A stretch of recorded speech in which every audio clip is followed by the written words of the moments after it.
গাজায় ঢুকছে মার্কিন সেনারা? এটি আসলে অনিবার্য বা অবধারিতই ছিল।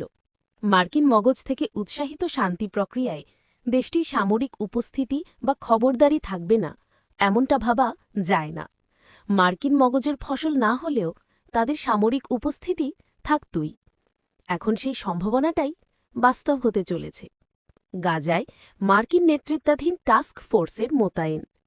যুক্তরাষ্ট্র গাজায় যৌথ টাস্ক ফোর্সের অংশ হিসেবে ২০০ সেনা মোতায়েন করবে। তবে স্পষ্ট করে জানানো হয়েছে, আলাদা করে কোনো মার্কিন সেনা গাজার ভেতরে মোতায়েন করা হবে না। বৃহস্পতিবার যুক্তরাষ্ট্রের জ্যেষ্ঠ ২ কর্মকর্তা এই তথ্য নিশ্চিত করেছেন। তাঁরা জানান, গাজায় স্থিতিশীলতা ফিরিয়ে আনতেই এই সেনা মোতায়েন করা হবে।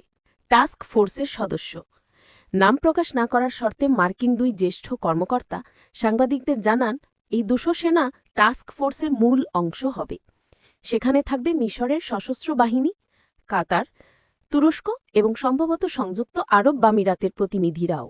দায়িত্ব: এই টাস্ক ফোর্স গাজায় সংঘর্ষ এড়াতে ইসরায়েলি বাহিনীর সঙ্গে সমন্বয়ের কাজ করবে।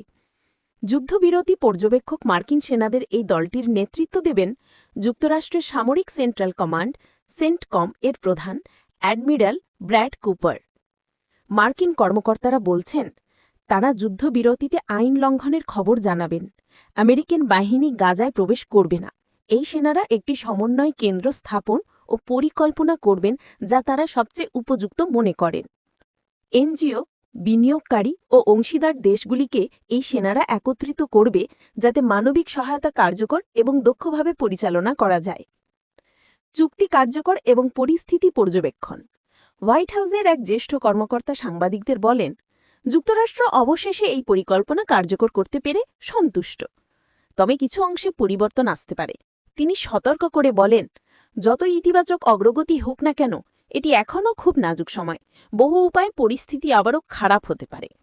যুদ্ধবিরতির মধ্যস্থতাকারী। মিশরের পর্যটন শহর শার্ম আল শেখের চলমান আলোচনা তৃতীয় দিনে গত বুধবার যুদ্ধবিরতিতে রাজি হয় হামাস ও ইসরায়েল। এতে মধ্যস্থতাকারী হিসেবে রয়েছে যুক্তরাষ্ট্র, কাতার, মিশর এবং তুরস্ক। চুক্তির শর্ত অনুযায়ী গাজায় সংঘাত বন্ধের পাশাপাশি বন্দি বিনিময় করবে দুই পক্ষ। আনন্দ উল্লাস। দুই পক্ষের যুদ্ধবিরতিতে রাজি হওয়ার এই খবরে আনন্দ উল্লাস করছেন গাজার বাসিন্দারা। যুদ্ধবিরতির সঙ্গে সঙ্গে হামাসের হাতে থাকা জিম্মিদের মুক্তি পাওয়ার আশা জেগেছে। এ খবরে আনন্দ উদযাপন করছে ইসরায়েলও। সংঘাতের ভয়াবহ চিত্র। ২০২৩-এর ৭ই অক্টোবর থেকে গাজায় টানা নৃশংসতা চালিয়ে যাচ্ছে ইসরায়েল। এই সময়ের মধ্যে মাত্র ২ ধাপে অল্প সময়ের জন্য যুদ্ধবিরতি ছিল। বাকি সময়ে হামলা চালিয়ে ৬৭,০০০-এরও বেশি ফিলিস্তিনি নিহত এবং প্রায় ১,৭০,০০০ মানুষ আহত হয়েছেন। এদিকে ইসরায়েলের পার্লামেন্ট নেসেটে গাজায় যুদ্ধবিরতি চুক্তি অনুমোদনের পর উপত্যকায় আইডিএফের অভিযান বন্ধের খবর জানিয়েছে টাইমস অফ ইসরায়েল।